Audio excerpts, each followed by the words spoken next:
Hey, salut! Notre subconscient veut nous faire croire que quand c'est plus fort, c'est mieux. Eh ben, c'est une erreur. Surtout aujourd'hui, la grande majorité des plateformes de streaming, un peu la destination générale de la grande majorité des morceaux aujourd'hui, respectent scrupuleusement une norme LUFS. Je ne vais pas faire une vidéo pour vous détailler exactement ce que c'est. Vous tapez LUFS en lettres ou LKFS dans Google et vous allez trouver plein d'articles très bien faits qui vous expliquent clairement ce que c'est. Sinon, en deux mots, c'est juste un petit plug qui va vous permettre de calculer le niveau moyen sur un temps donné. Les plateformes vont respecter ça, ça veut dire qu'elles vont respecter un niveau maximal LUFS. Par exemple, YouTube est calibré sur -14 LUFS. Ça veut dire que si vous êtes à -12, vous êtes trop fort pour la plateforme. Dans ces cas-là, la plateforme va venir compresser, encoder votre machin, enfin, elle va venir avec un algorithme complètement écraser votre signal pour le redescendre de 2 dB et elle le fait vraiment très mal et elle va complètement pourrir votre son, votre mix, votre master, etc. Donc si vous dites j'ai fait un super mix, j'ai passé des heures et puis après quand j'envoie ça sur une plateforme, l'encodage ça ressemble plus à rien, et c'est parce que tu es probablement beaucoup trop fort. Parce que personnellement, j'ai jamais à souffrir de l'encodage de YouTube. Parce que je respecte ces normes-là. Il y a des techniques où on peut ne pas respecter ou jouer avec ces normes-là. On va voir ça à la fin de la vidéo, comment faire. J'expliquerai ça à la fin. Pour étayer tout ça, j'ai préparé des fichiers audio, un même mix que j'ai envoyé à un niveau normal, donc situé entre -15 et -14 dB LUFS dans YouTube, et ce même mix que j'ai envoyé à un truc comme -8 LUFS dans YouTube. Pour pouvoir le pousser à -8, j'ai juste poussé le niveau. Je fais bosser le soft clipper, donc il y a une petite dégradation faite sur le fichier. J'ai créé cette dégradation, j'ai rebaissé le volume, histoire que vous puissiez entendre tout de suite à peu près au même volume la petite dégradation que j'ai dû générer pour pouvoir envoyer ce même mix dans YouTube. C'est parti.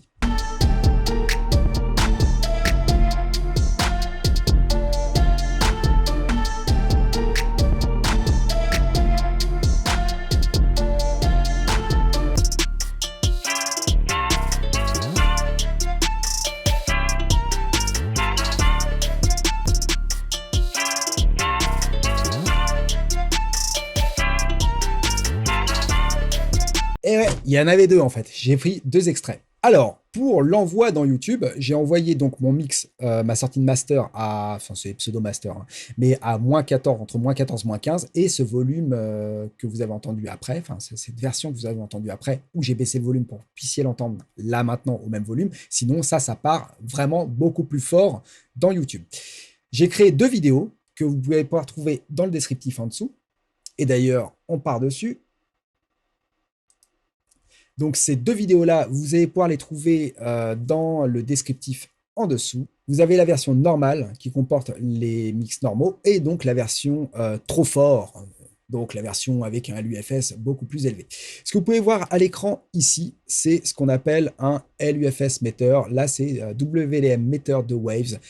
Cherchez, il y en a plein d'autres qui existent. Il y en a sûrement des gratuits. Moi, j'utilise celui de Waves, mais après, il y en a bien d'autres. Même, c'est intégré parfois dans certains softs aujourd'hui. Donc là, nous avons le short terme et le long terme. Vous allez voir, à peu près, je ne vais pas faire un détail sur le LUFS, ce n'est pas le cœur de la vidéo, c'est juste de vous démontrer les problèmes de dégradation si vous ne respectez pas ça.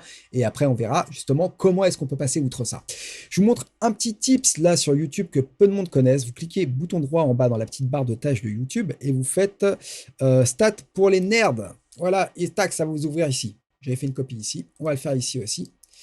Et stats pour les nerds. Vous allez sur une vidéo et là, vous allez juste voir le volume normalize. Il me dit 100%, 100%, content loudness, -1 dB. Ça veut dire qu'en gros, globalement, il a absolument rien fait au niveau du volume. Il n'a pas eu à réduire parce que j'ai pas envoyé ça comme un Golio 10 fois trop fort dans la plateforme pour le coup. Donc voilà, si vous avez moins quelque chose, c'est que la plateforme ne fait rien ou du moins n'a pas encodé votre truc pour réduire le volume. Contrepartie, quand c'est trop fort, vous voyez 5,4, on voit que la plateforme a réduit de 5,4 dB le fichier audio. Donc là, ce que vous allez entendre, la différence ne vous paraîtra pas avec 5 dB de différence de volume. Non, puisque la plateforme a réduit le volume de cette version-là. Donc, elle sera peut-être un peu plus forte. Oui, c'est comme ça qu'on peut gratter quelques dB et on verra ça encore une fois après. Mais globalement, non, elle ne sera pas 5-6 dB plus fort, même 6 dB, 6 dB 4 plus fort globalement que l'autre version. La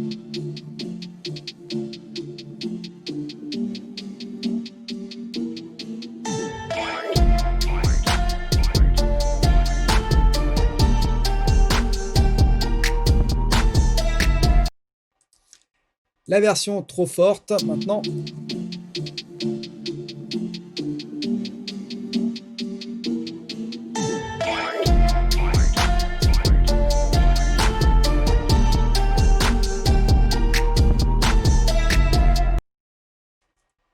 Je vous fais écouter maintenant vraiment en AB sans parler entre les deux.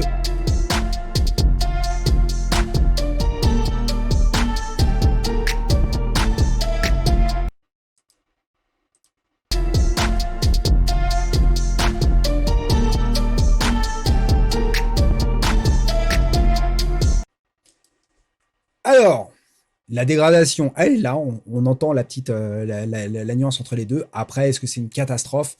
Alors, si on voulait reposer un lead par-dessus, là, en l'occurrence, comme c'est une instru censé poser un lead, oui, la différence est catastrophique parce que pour intégrer une voix sur la version trop forte, c'est une galère.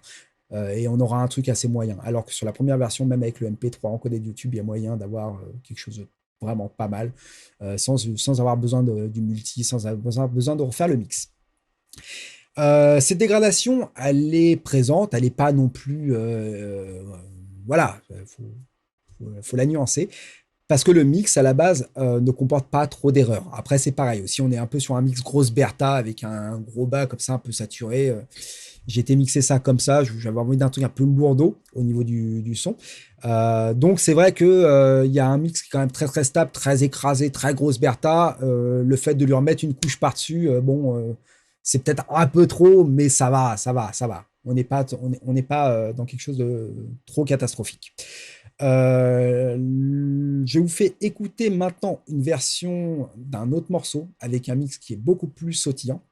La différence sera un peu plus présente, même si elle ne sera pas non plus... voilà. Pour qu'on ait cette différence exponentielle, je dirais que si le mix n'est pas bon à la base, là, vous allez avoir vraiment une catastrophe quand l'encodeur de YouTube va travailler, ça va vous faire une nawak. Après, il y a une question d'habitude aussi, c'est ce qu'on appelle de la portabilité, naturellement, de travailler. Je travaille toujours en stéréo et pourtant, j'arrive très bien à mixer sur un point support mono sans avoir besoin d'aller switcher en mono et j'entends très bien mes phases, etc. Bref. Et ça, c'est de la portabilité. Ça vient avec le temps. Donc, effectivement, sur mes mix, la différence est là. Elle n'est peut-être pas forcément des plus flagrantes.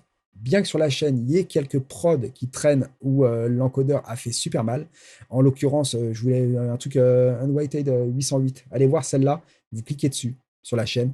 Vous allez voir, ça fait un peu mal aux oreilles, c'est pas terrible. Et ensuite, cherchez la version Beatstar. Vous allez avoir le MP3 ou le Wave là-bas, stocké là-bas. Et vous allez entendre, c'est le même morceau.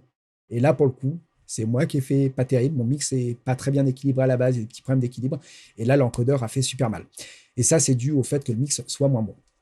Ensuite, donc, deuxième extrait. On va partir ici.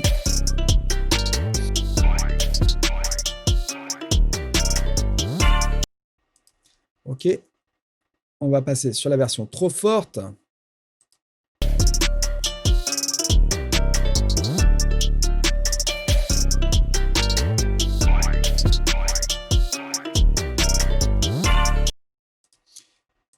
Maintenant, je vais faire un enchaînement des deux.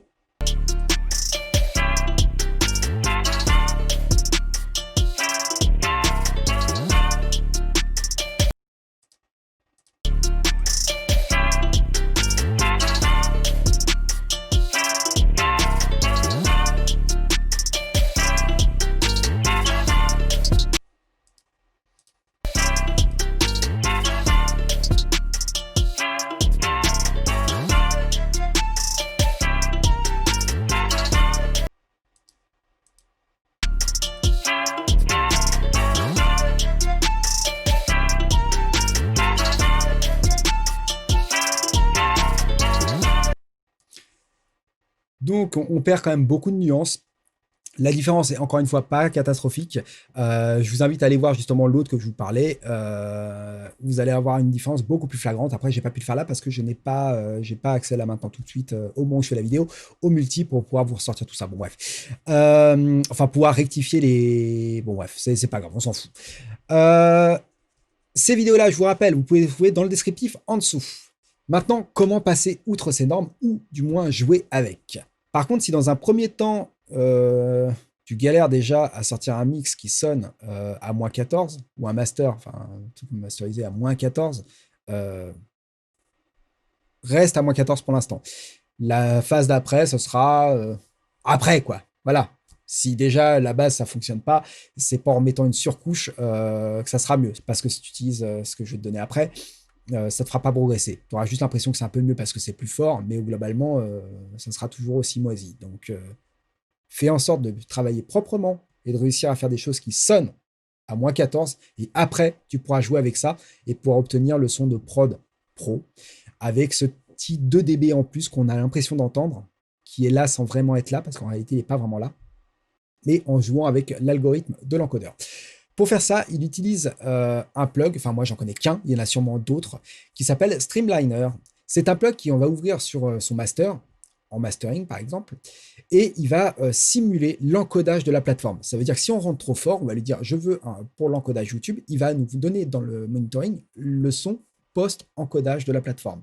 Ça veut dire que si on boisse 10 fois trop fort, on ne va pas entendre son truc 10 fois trop fort, mais on va surtout entendre son truc rétabli à -14 avec tout le système d'encodage. Donc, le principe, ça va être de faire son master en se fiant à ça, et surtout pas de se fier au master qu'on a en sortie finale. J'ai fait des masters comme ça, où clairement, j'ai fait des sorties à -5 à l'UFS. Mon master post YouTube sonne très bien. Par contre, c'est une catastrophe si on devait écouter le master à -5 à l'UFS, c'est inaudible. Mais on s'en moque parce que le but, c'est que le son soit bon après l'encodage. C'est ce qu'on veut, c'est de contrôler toute cette partie d'encodage. Donc là, on peut le contrôler parce que justement, on entend cet encodage-là et on sait exactement ce qu'il va faire.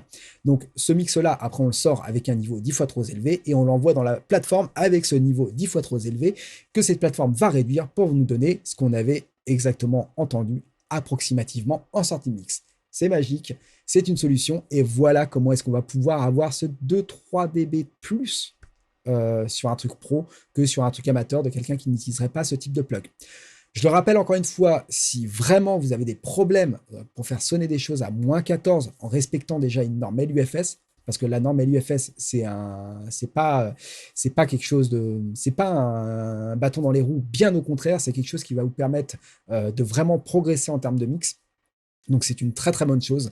Respectez-la, travaillez à ces niveaux-là, et une fois que vous allez être vraiment à l'aise, que vous allez pouvoir faire sonner tout et n'importe quoi sur du -14 ou autre, hein, si vous voulez faire sur une autre plateforme, iTunes ou quoi que ce soit, vous pouvez commencer à utiliser des plugs type Streamliner, en l'occurrence, ou peut-être d'autres que je ne connaîtrai pas, qui permettent de faire tout ça. Sur ce, j'espère que ça vous a plu. N'hésitez pas à partager, parce que je dis ça, mais au final, là, cette vidéo sur les erreurs à éviter pour enregistrer votre voix, elle cumule un truc comme 4000 vues. Et je m'y attendais pas du tout. Donc si ça fait autant de vues, c'est parce que ça a été liké, commenté, partagé. Et ça, c'est l'algorithme de YouTube qui fonctionne comme ça. Donc ça fait plaisir. Je me dis, tiens, je fais la vidéo, elle est regardée, elle sert à du monde. C'est parfait. Donc, n'hésitez pas à faire à peu près de même si ça vous a plu, si vous trouvez que le concept est intéressant. J'aimerais peut-être éventuellement faire d'autres choses. Pour l'instant, j'ai vu que j'étais limité avec OBS qui me permet de faire mes captures d'écran. Je n'arrive pas à lancer Pro Tools et récupérer le son en même temps, ou Machine ou autre, sans utiliser de module externe ou de réinstaller un soft en plus. Donc, si quelqu'un a une solution de paramétrage juste système, sans installer d'appli supplémentaire pour pouvoir utiliser OBS, Pro Tools ou Machine, je suis preneur et ça me permettrait de vous faire plein d'autres tutos en corrélation avec tout ça. Donc ça pourrait être pas mal. Sinon, prochain tuto, je pensais faire un petit truc du style top plug créatif, selon moi. Donc des plugs que j'utilise pour la créa musicale ou pour la prod pure et dure, mais qui sont pas des plugs que je trouve exploitables en mix. Même si certains peuvent le faire, mais voilà, selon moi, non, en mix, ils sont pas très intéressants, mais que je trouve fortement intéressants en termes de créa. Et d'ailleurs, à tel point que sur certains plugs, je ne les ai même pas installés en AAX. Je travaille sous Pro Tools en mix et en prod, voilà, généralement, je vais travailler sur Machine. Machine fonctionne en VST, Pro Tools en AAX, et j'ai certains plugs où la licence, elle marche en VST, en AAX, et de même pas l'avoir installé en AAX parce que je sais très bien que je n'utiliserai jamais dans Pro Tools et que c'est vraiment du plug, selon moi, totalement créatif. Voilà, donc ça, une petite vidéo là-dessus sur un petit top 4, 5 ou 10, je sais pas. Enfin, ça sera peut-être à venir, à voir en fonction des demandes. Et puis, si j'arrive à régler ce problème technique. Je vous rappelle, vous avez le lien des deux vidéos dans le descriptif en dessous. Je vous dis au revoir et à bientôt. Salut!